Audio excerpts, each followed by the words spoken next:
whatever Danielle's fate is in the end, she deserves it. She earned it, right? So if Danielle gets to the end and she wins all the money, shout out to her.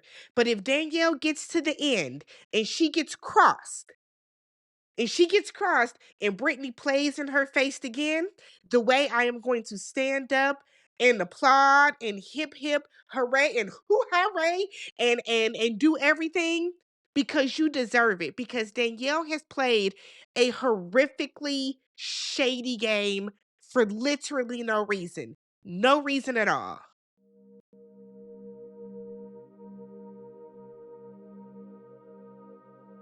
What's up, everybody? Welcome and welcome back to the channel. I'm Tammy. This is Tammy Talks.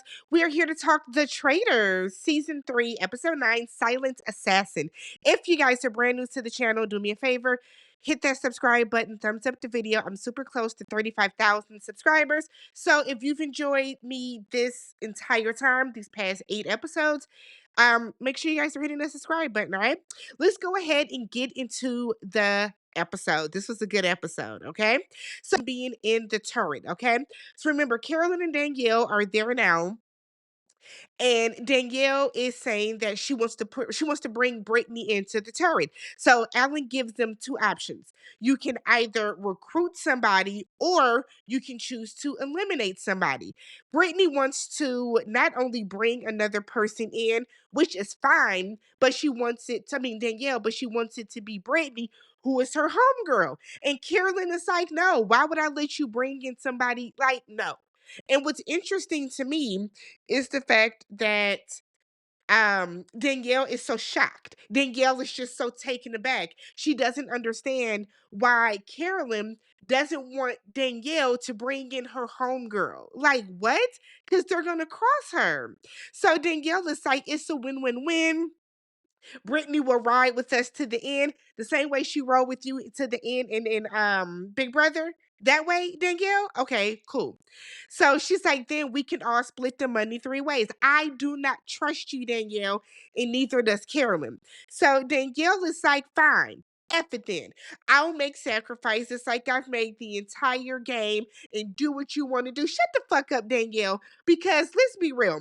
You haven't made any sacrifices. You didn't stand up for yourself. And truth be told, I think this has been part of Danielle's game the entire time to let Boston Rob go in and make all these decisions so she can make it seem as if her hands are clean with it. Go on somewhere, Danielle. So Danielle is like, okay, who are we going to eliminate? Let's eliminate Dylan. Then we can pin it on Gabby. I think that's the best idea. I think that's what they should have done. It buys them another night. They can work together with this. For whatever reason, they don't go with it. So Danielle is acting as if she is not the reason that Carolyn doesn't trust her. So she's in the confessional, and it's better to work with me than against me. You started this though, Danielle. Like, let's be real, Danielle. You are the reason that Brittany does not trust you. I mean that Carolyn doesn't trust you. You started this with her. So they get down to breakfast, and Gabby tells Carolyn that, look, we can't keep going after these big major personalities. So Gabby is on board with going after Danielle. And I was like, oh, that's interesting.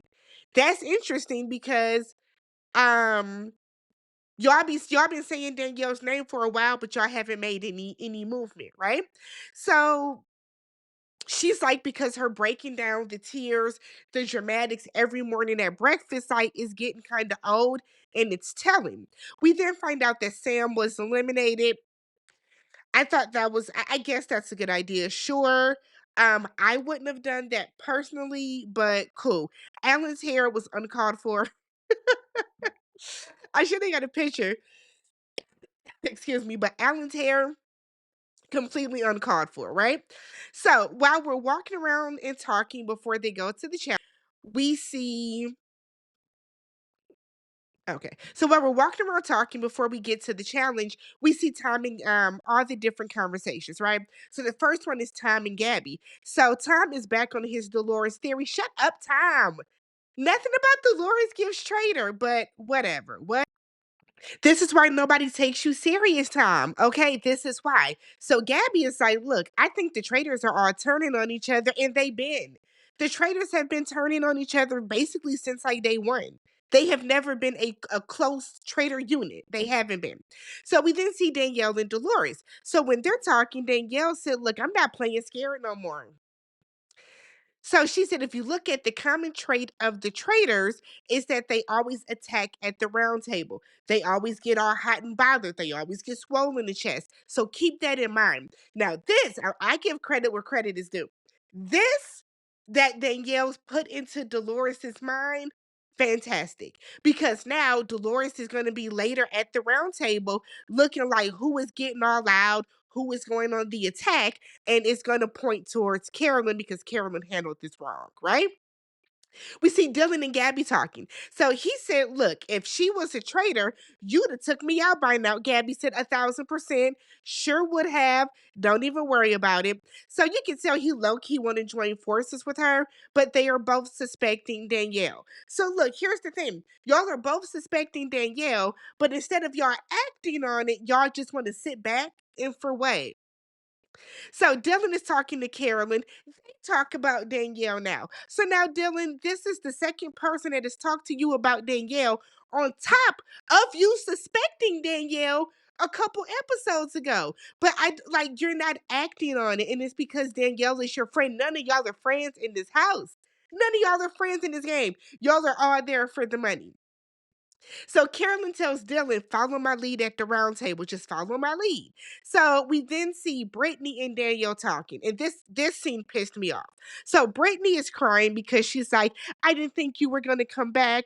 And I just wasn't prepared for that. And I want to go through this with you. And Brittany is really laying it on thick. So Danielle is in her confessional talking about I just want to get to the end of the game. And I'm like, what is happening? What are you crying for? I guess I will never understand why you want to help this woman that crossed you in your game. Whether she had to do it or not, why are you so hell bent? Because the first episode, you came into this game saying you don't trust Brittany. What has changed? I'm so sick of all this crying on this show. What are y'all crying for? Crying for? Talk about I want to cross the finish line with Brittany. Both of y'all are not going to cross the finish line, baby. And I'm willing to bet it's not going to be you, Danielle. So then Brittany asks Danielle if she's going for Carolyn. And I don't think we saw the resolution of that conversation. So we get over to the challenge. So they are going to be playing, okay? So what's going to happen is the traitors the night before, Danielle and Carolyn were asked 4 different questions. And throughout these 4 questions, they have to pick as if they were the group, not how they personally feel, but how the entire house feels. So, what's going to happen is, as a group, they're going to decide which player they think is the answer. That person is going to move a chess piece to put on that spot. When they put the chess piece on that spot, the big scary traitor is going to come and he's going to go and knock the piece over. That is the true answer. Okay. I didn't write down the questions because I thought it was going to be a lot, but it was only 4. But one thing that I did notice about this particular scene, so, Tom, for every single question, he was always the answer. He thought it was him every single time. And Parvati and Kate, they brought on mean ass Kate. Kate is mean. Kate was so mean on Below Deck, but they brought them 2 back, I guess, just for shits and giggles because they serve no purpose. But they even clocked too that Tom is so full of himself that Tom thought he was the answer to every question. I will say this. Dylan doesn't speak during these deliberations, and neither is Danielle. Why did nobody think that was suspicious? Right? We know that Dylan is a faithful of the faithful, but for Dylan to have his reservations about Danielle never interjected into the conversation. Now I get that her and Carolyn knew the answers already, but it's weird that neither one of them spoke and nobody called them out about it. So Carolyn messes up, and the very last question was um the very last question was who is like the mouse and feels that they're not being heard. Now Danielle let Carolyn throw herself under the bus and put herself as the answer. And so Carolyn was like advocating for herself to be the answer. And everybody was like, no, we listen to you. We listen to you. So she kind of throws herself under the bus. And Dylan was like, oh, that just makes me seem as if Carolyn is a traitor. Plus, Carolyn was really going hard for Tom because in Carolyn's head, we need to get to the bag, okay? So Carolyn wasn't worried so much about making sure that she kind of threw the answers a little bit. Carolyn wanted to get to the money. So they got two of the questions left. They were able to bank $10,000. And so far, so good. Cool. Now, when they get back to the house and they are having dinner, so once they get back home and they're all talking and having dinner, Ivar is talking to Carolyn and Tom, and he is saying he is suspicious of Danielle. Okay. So when Ivar and Tom are talking, when Carolyn walks away, they don't think that Carolyn can pull off being a traitor. Because, everybody thinks she's spacey and aloof and goofy, whatever the case. So we see Carolyn talking to Dylan, and she goes on to say, she don't want Dolores in the room right now, which is cool. Dolores respected it. But Carolyn is like, look, I just kind of feel like no one is paying attention to me. No one listens to me. It just takes me back to like high school or whatever. And Dylan was like, yeah, so with your name floating around. And it's interesting how Carolyn was like, my name, I'm floating around. Carolyn, come on. Come on. Come on. Why?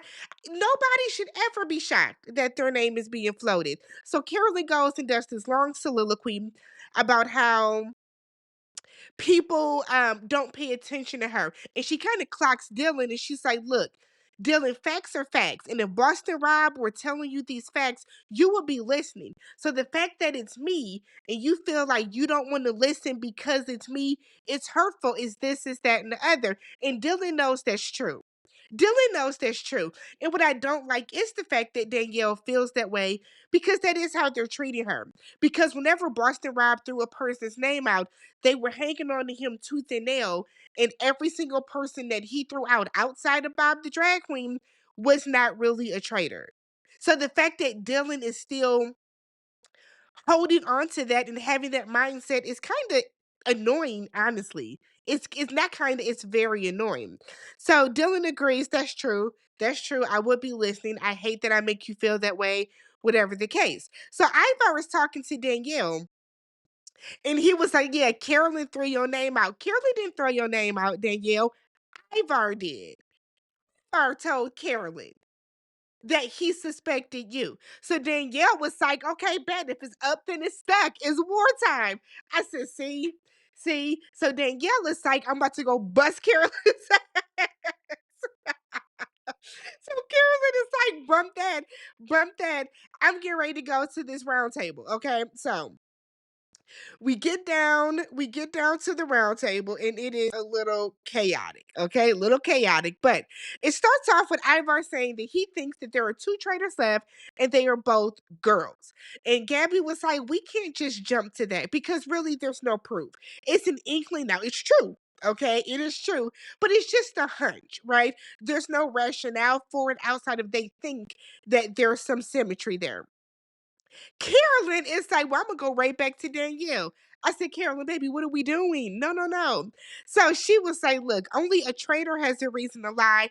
I don't have a reason to lie. Said that Danielle said that Carolyn said Brittany's name, which is true. Now, Danielle is still standing on this. You did say it, talking about in the turret.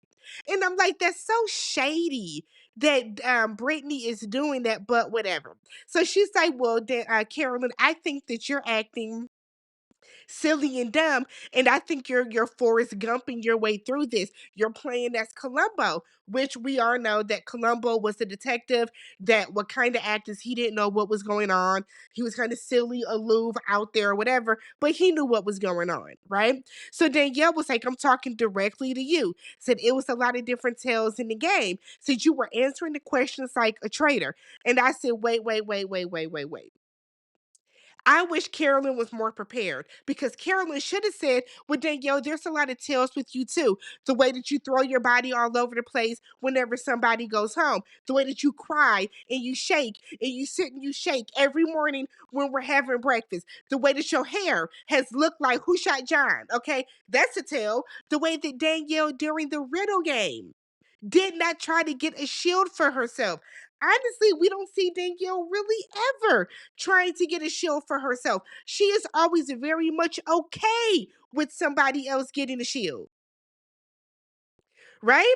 Danielle's not ever trying to get a shield for herself. She is always trying to save someone else. That's weird. That's weird. Excuse me. That's weird, right?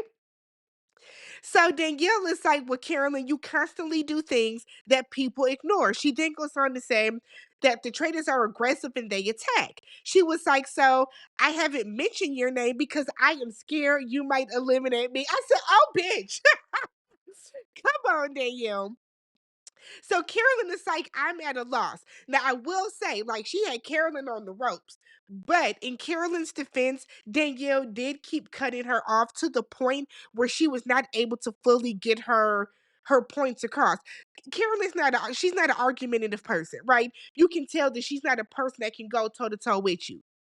Danielle was better prepared. Danielle was better prepared. So Carolyn is like, let me talk. Like, finally, let me talk. So Danielle was able to get Carolyn to come up out of herself. And the moment she did that, it perked Dolores's ears up because Danielle had already put the bug in Dolores's ears that, look, the traitors are aggressive and they attack. So Carolyn said, look, um, how many people can trust Danielle 100%? So now everybody's kind of like, you saying? But before anybody could say anything or Carolyn could keep going, Danielle cuts her off and decides, you're like a lone wolf. Wolf, you're a silent assassin. So Carolyn said, look, I came into this game to do the same thing. I came into this game and told everybody the same thing. She said, everybody is ignoring me, so I just stay quiet. My feelings were hurt. I feel betrayed, and I'm not an assassin. So at this point, Carolyn is full blown in tears. And you can tell to some degree, Danielle does regret what she did because Danielle is starting to have tears falling down because you know that you were wrong, Danielle. You know you were wrong for how you handled this. You have been targeting Carolyn from jump for no reason. You have wanted to get Carolyn out of that turret for absolutely no reason. And truth be told, if we're going to call a spade, from jump, Carolyn was the one saying what I thought were a lot of the smarter eliminations that they should have had. But okay. But okay, so they go around and they do the vote, okay? And Carolyn votes for Danielle. Ivar votes for Carolyn, which is interesting because Ivar was all about Danielle earlier, but okay. Dolores votes to Tom. I said, oh, bitch. Dolores. So now y'all wasting votes.